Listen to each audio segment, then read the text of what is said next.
John, what I'm sort of trying to get at, do you think that we're sort of building ourselves a bit of a ghetto by trying to create an EU blogosphere? I mean, isn't it better just to write about the EU occasionally, and then when it comes up and when it is relevant to something else, but just to follow what more general politics blogs follow?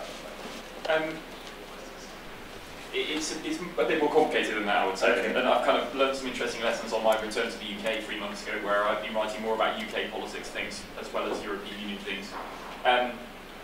In the UK political blogosphere, there are some predominant blogs on the left and the right that are very much at the kind of top of the curve.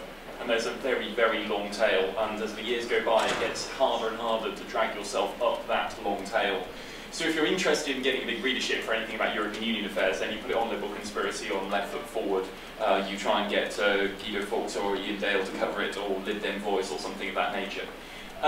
For European Union related stuff, I think the EU blogosphere is directed towards the EU institutions in Brussels, has its uses, because in and around those circles, topics which, yeah, maybe that's just too self-referential and too small, but nevertheless it is important in the sense that there are plenty of actors in that bubble, you know, that are worth communicating towards and getting points across to those individuals. So I think it depends on to what extent you want to target a particular audience and choose your place where you would then place your content in order to manage to reach those people. Also, frankly, a lot of us started writing blogs because we were interested in a particular topic, and there's always a validity to that. If they've got something in mind and I want to write about it, then, okay, there's always going to be the place for hobbyists who get 50 or 100 readers. That's still very welcome as well, so you shouldn't underestimate the importance of that. But what I would say, out of my experience the last few months, is if there is something important that's worth saying, particularly in UK-EU relations, is to try to find a larger political blog where you can get a larger audience.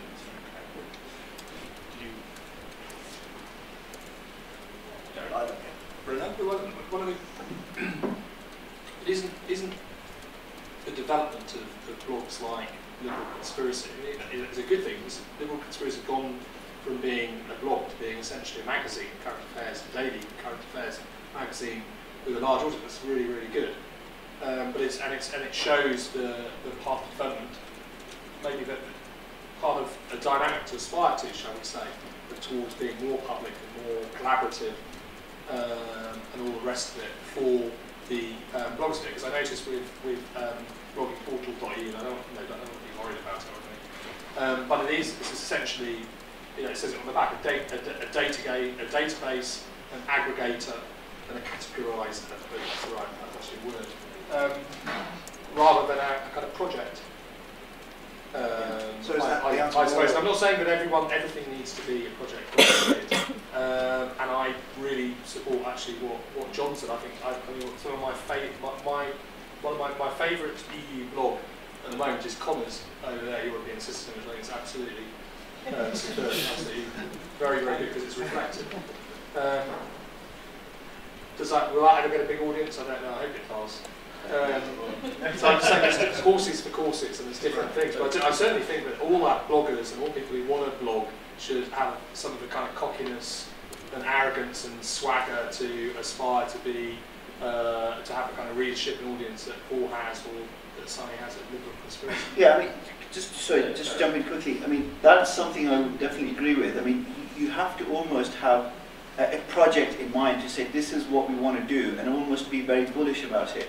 Because before Liberal Conspiracy, I was with James, we were involved in a project called The Sharpener, which was just years ago. And it was very like broad, lots of good mix of people. You know, lots of people writing, but it didn't really, you couldn't really go there and feel a sense of like it was going somewhere or there was a project. It was just lots of different voices trying to blog about a whole bunch of different issues. And the danger here again is the same, that you will just kind of, you know, be where people can come and see what various blogs are saying just as an aggregator, but you don't feel like you have to check it out to see what is driving the debate. And one of the things that makes us different from a lot of other group blogs is that we do take a very strong editorial line, and we'll, you know, sometimes just focus laser-like on issues. Like, for example, sometimes we've attacked on various issues politicians for like a week at least, with a whole bunch of blogs, one after the other, explaining why you know, they should not, well, for example, we stopped Rod Little becoming editor of The Independent. So that was just a continuous stream of blogs exposing what he'd said online, explaining why this is wrong, all this kind of stuff, and all the stuff that he'd published online. You know, and that kind of makes people take notice, because they sort of see that there's a project there. They might not like you, of course, there's no doubt about that. You know, but you have to take a strong line. And that if it's an EU blog, it might not be Eurosceptic, it might be Eurosceptic, it might be you know, pro-EU, but it almost has to take a strong line of some kind, so that people feel like they're going there to see what is being debated within that line. So, you know, it's not like lefties agree on anything.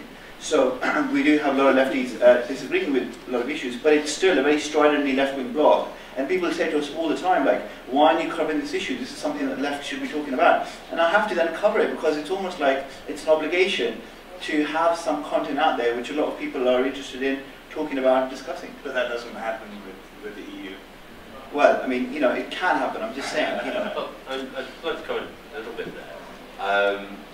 The idea of you're plugging away, keep on at it, and you've got people like Richard North on EU referendum, which does have a good readership and has plugged at that line. And he's, without doubt, that's been something he's built up his audience over the years and continuing banging on. He's had a couple of side issues as he goes through, but he generally sticks to it. Funnily enough, one might say there's, for the EU blogosphere, a similar problem as, may I say, we have been banging on a subject that everybody's bored to tears with. Oh God, what are you about Europe again? Yeah, we know this problem that the EU blogosphere has had, because that's what we've been talking about in British politics for the last 15 years. And immigration. Which ties together. To a greater extent. I think it's non-EU immigration we talk about these days, isn't it? Yeah. So, yes, and what's more, the results are showing.